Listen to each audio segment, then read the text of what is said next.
بسم اللہ الرحمن الرحیم۔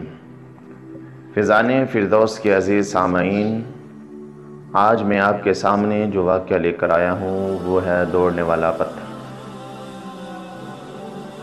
اللہ کے پیارے نبی حضرت موسیٰ علیہ السلام کو اللہ تبارک و تعالی نے بہت سے معجزات عطا کیے اور اپنا کلیم بنا کر دنیا کے اندر بھیجا لوگوں کی رہنمائی کرنے کے لیے۔ حضرت موسیٰ علیہ السلام کے پاس دو پتھر ہوا کرتے تھے جو ہر وقت آپ ان کو اپنے پاس رکھتے۔ واقعہ کچھ یوں ہے کہ بنی اسرائیل کی قوم جب بھی نہاتی غسل کرتی تو ننگے بدن ننگے جسم کیا کرتی۔ وہ اکثر اوقات ننگے بدن رہا کرتی تو حضرت موسیٰ علیہ السلام کو اس پر بڑا دکھ ہوتا، بڑا غم ہوتا۔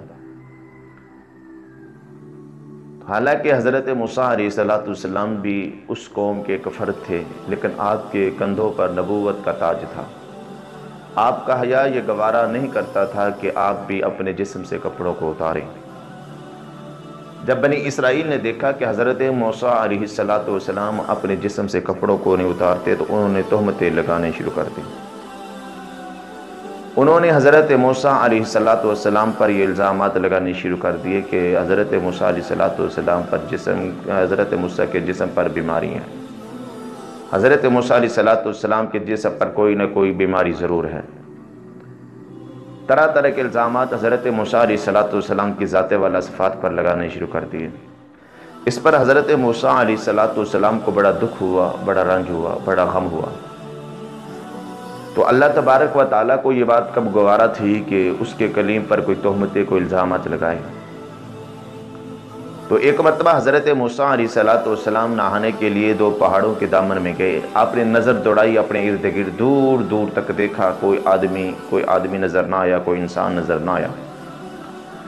جب آپ نے نظر دوڑائی کوئی نظر نہ آیا تو آپ نے اپنے جسم سے کپڑوں کو اتارا، رکھ کر آپ نے نہانا شروع کر دیا۔ آپ پہلے جب بھی نہاتے تھے تو تیب بند یا کوئی کپڑا باندھ کر آپ نہایا کرتے تھے، ننگے نہیں نہاتے تھے۔ تو حضرت موسیٰ علیہ السلام نے جب اپنے کپڑوں کو پتھر پر رکھا اور آپ نے نہانا شروع کر دیا، نہا کر جب فارغ ہوئے اور واپس پتھر کے پاس آ کر اپنے کپڑے اٹھانے لگے تو وہ پتھر کپڑوں کو لے کر دوڑ گیا۔ حضرت موسیٰ علیہ السلام کی پتھر کے پیچھے دوڑے اور پتھر کو آوازیں دی، او پتھر میرے کپڑے تو واپس کر دے۔ لیکن پتھر وہ کپڑے لیے دوڑے چلا جا رہا ہے۔ میں کہتا ہوں کہ یہ بھی پتھر کی ایک دانش مندانہ سوچ تھی جو گوارا نہیں کر رہا تھا کہ حضرت موسیٰ علیہ السلام کی ذات پر کوئی الزامات لگائے۔ پتھر کپڑوں کو لیتا ہوا ایک شہر میں جا کے داخل ہوا، گلی کوچوں سے ہوتا ہوا ایک چوک میں چلا گیا۔ بنی اسرائیل کے جتنے بھی افراد تھے، بچے سے لے کر بڑوں تک، ہر ایک نے نظر کی، ہر ایک نے حضرت موسیٰ علیہ السلام کے جسم کو دیکھا، لیکن حضرت موسیٰ علیہ السلام کے جسم پر کوئی بیماری نہیں تھی، کوئی عیب وغیرہ حضرت موسیٰ علیہ السلام کے جسم پر نہیں تھا۔